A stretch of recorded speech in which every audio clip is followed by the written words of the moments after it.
우리가 살펴본 대로 113편에서 118편은 애굽 할렐이라고 이야기하는 그 소모음집인데, 특별히 이 소모음집은 6월절에 불려졌던 찬양과 감사의 시입니다.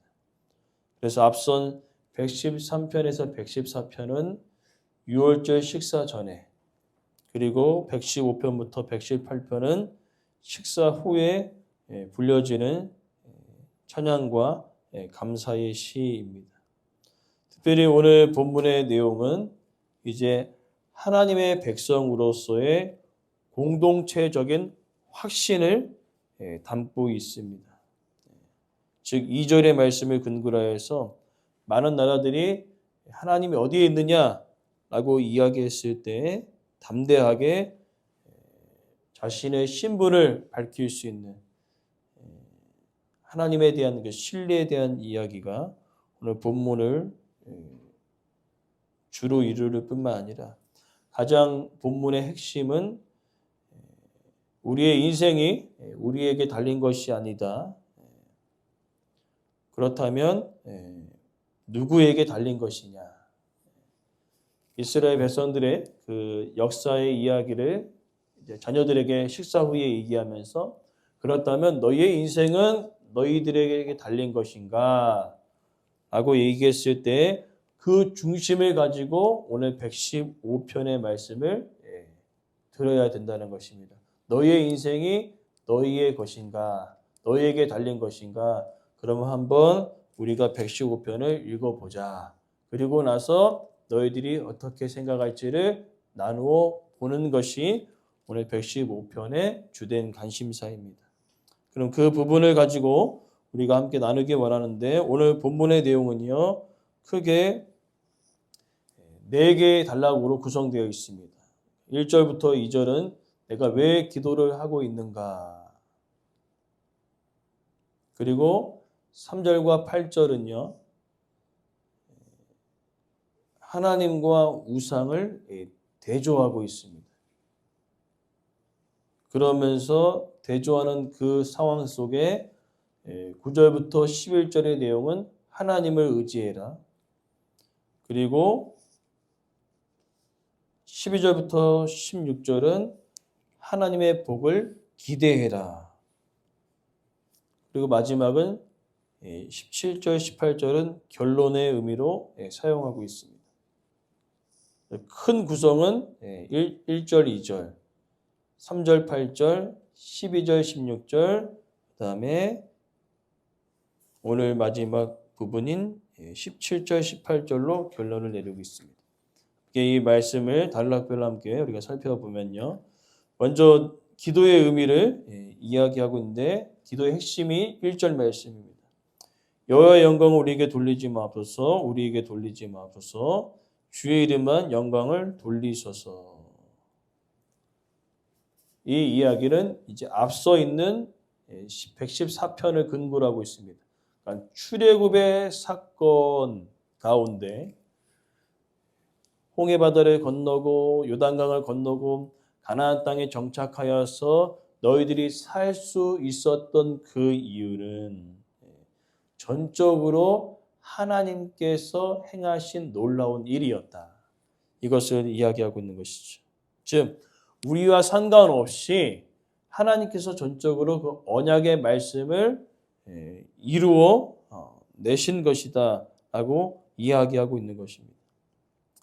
근데 이 부분의 내용은 하나님께 영광을 돌립니다 라고 얘기했을 때 두 가지 상황을 동시에 이야기하고 있는 것입니다. 두 가지 상황은 애굽에서 이제 430년간 종로를 타면서 그들이 얼마나 어려움 가운데 있었습니까? 그러나 거기서 우리가 알 수 있는 것은 이스라엘 백성들이 뭔가 독립운동을 하고 투쟁을 벌여가지고 결국에는 출애굽해서 나온 것이 아니라 투쟁도 없었고 노력도 없었고 단지 그들은 기도한 것밖에 없습니다. 하나님, 언제까지 우리가 고통을 당해야 합니까? 그 기도 가운데 하나님께서 전체적으로 그 출애굽의 여정 가운데 그들과 함께하고 계셨음을 이야기하고 있는 것입니다. 뿐만 아니라 바벨론에 의해서 유다가 완전히 함락당하고 포로로 끌려가는 그 상황 속에서도 이제 주변의 나라들이 조롱합니다. 야, 하나님의 백성이고 하나님의 나라고 얘기하면서 어떻게 이렇게 소수무책으로 당하고 있는가 라고 이렇게 이야기했을 때에 이스라엘 백성들이 기도하는 겁니다. 우리의 죄악에도 불구하고 하나님 그 언약의 말씀을 출애굽 시대에도 이루어내셨던 것처럼 에레미야의 예언과 같이 우리가 비록 포로로 끌려가나 하나님은 하나님의 영광을 자신 스스로 드러내시기에 약속대로 우리는 다시 한번 회복됨을 믿습니다. 라고 이야기하고 있는 것입니다. 그것을 좀 더 부각적으로 나타나는 것은요. 에스겔서 36장 21절에서 23절의 내용을 보면 알 수 있습니다. 이스라엘로 하여금 이스라엘의 범죄함을 통하여서 이방 나라가 하나님의 이름을 모욕하는, 즉 하나님의 이름을 더럽혀 버렸습니다. 누가 범죄함을 통하여서요? 이스라엘 백성들이 범죄함을 통하여 이름을 더럽혔으나 하나님은요 자신의 이름을 위하여 그 더럽혀진 그 이름을 문 나라들 가운데 회복시키시며 자신이 누구인지를 드러내시겠다는 것입니다.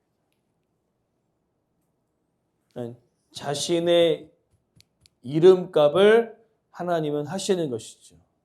이스라엘 백성들의 거듭된 범죄에도 불구하고 그들이 뭐 예쁜 짓을 해서가 아닙니다.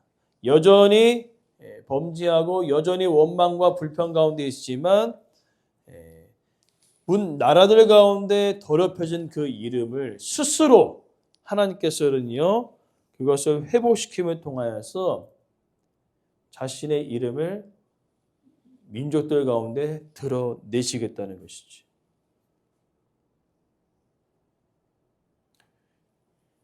이것이 우리에게 엄청난 은혜라는 것입니다. 우리의 연약함에도 불구하고 여전히 범죄함에도 불구하고 하나님은요 문 나라들 가운데 자신의 이름이 더럽혀졌던 것들을 다시 한번 역으로 갚으시면서 하나님의 이름을 다시 한번 문 나라들 가운데 드러내시겠다는 것이죠. 그러면서 이제 3절부터 8절의 내용은 이 하나님과 우상에 대하여서 대조를 하고 있습니다. 하나님에 대한 선언은요 3절 말씀이고요.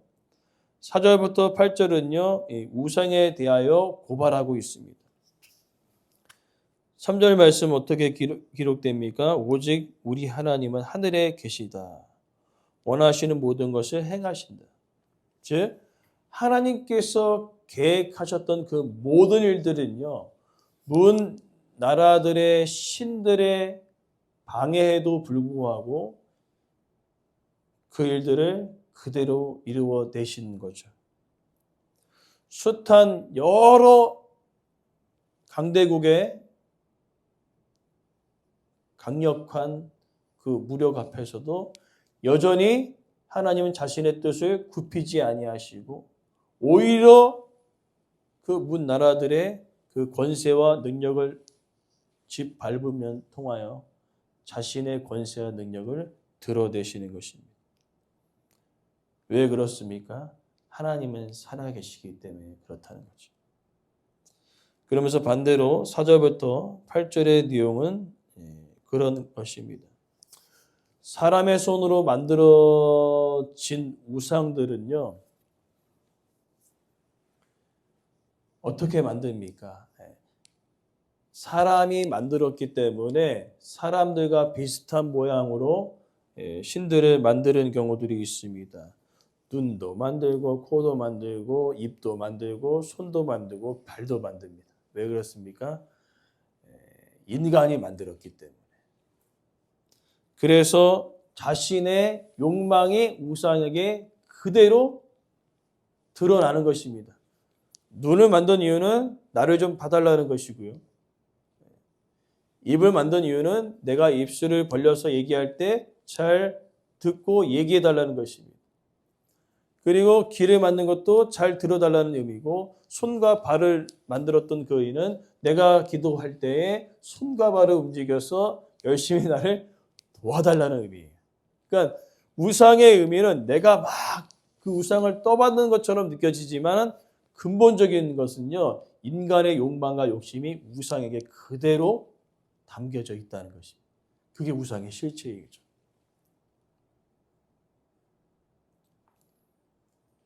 그러나 놀라운 것은 그런 의미를 가지고 만들었는데 아주 재미난 표현이 5절부터 6절, 7절에 있습니다. 입이 있는데 말하지 못해요. 눈이 있는데 보지 못해요. 귀가 있어도 듣지 못합니다. 코가 있어도 냄새도 못 맡아요. 손과 발이 있어도 아무것도 하지 못하는 것이 우상이다라고 이야기하는 거죠. 그래서 8절 말씀이 아주 의미심장한데 우상을 만드는 자들과 그것을 의지하는 자들은 다 그와 같으리라라는 거죠. 무슨 의미입니까? 내 욕망과 내 욕심을 담아서 우상을 만들어냈으나 그것들은 너의 가운데 아무것도 줄 수 없는 돌덩이고 나무 막대기라고 이야기하고 있는 것이죠. 그러나 아이러니하게도 이스라엘 백성들의 역사를 쭉 돌아보면요. 돌덩이 나무를 그렇게 나무 토막을 그렇게 의지하는 것을 볼 수 있습니다. 그 이야기를 하고 있는 겁니다. 그래서 이어지는 내용이 9절부터 11절 말씀에 그러하니 아무것도 할 수 없는 그들을 의지하지 말고 하나님을 의지하라 라고 9절에 이야기하고 있는 것입니다. 너희를 진짜 도와줄 분, 너희의 모든 것들 가운데 참으로 너희의 삶 가운데 보호하시고 인도하시는 분이 누구신지를 바로 깨달으라는 것이죠. 그래서 하나님을 의지하라는 것입니다. 그래서 대상을 반복적으로 다르게 표현합니다. 9절은 이스라엘, 10절은 아론의 집, 11절은 여호와를 경외하는 사람. 그리고 의지하라는 단어가 9절에, 10절에, 11절에 세 번이나 반복되어져 있고 똑같은 내용이 반복되죠. 도움이시고 방패시라. 이스라엘 백성들이 2번 이상 반복하는 이유는 뭡니까? 아주 중요하다는 것입니다. 근데 3번을 반복했다는 것은 무엇이죠? 엄청나게 중요했다는 겁니다. 그리고 반대적인 의미는요. 엄청나게 중요함에도 불구하고 잊어버리고 살았다는 거예요. 두 가지 의미가 복합되어 있는 겁니다. 3번을 반복했던 이유는 중요하다는 의미이고 또 다른 의미는 그렇게 살지 못했다는 것이죠. 그러나 하나님을 의지하면서 살게 된다면 이어지는 내용은요. 12절부터 16절의 내용은 하나님의 복을 기대한다는 것입니다. 하나님을 의지하는 자. 여기도 반복적으로 비슷하게 이야기합니다. 오늘 본문 12절 말씀에 이스라엘 집이 나오고요. 또 14절에 너희들이라고 이야기합니다. 그러니까 이스라엘 집과 너희는 같은 의미죠. 이스라엘 백성들을 통칭하는 의미입니다. 그러면서 하나님께서 14절 말씀에 너희와 너희 자손들을 더욱 번창하게 하여 주실 것이다. 그러니까 하나님께서 이스라엘 백성들 가운데 베풀어 주고 싶었던 그 놀라운 은혜는요. 바로 자녀들의 그런 번창함과 물질의 번영과 건강과 안전의 모든 것들을 공급하신다는 것입니다.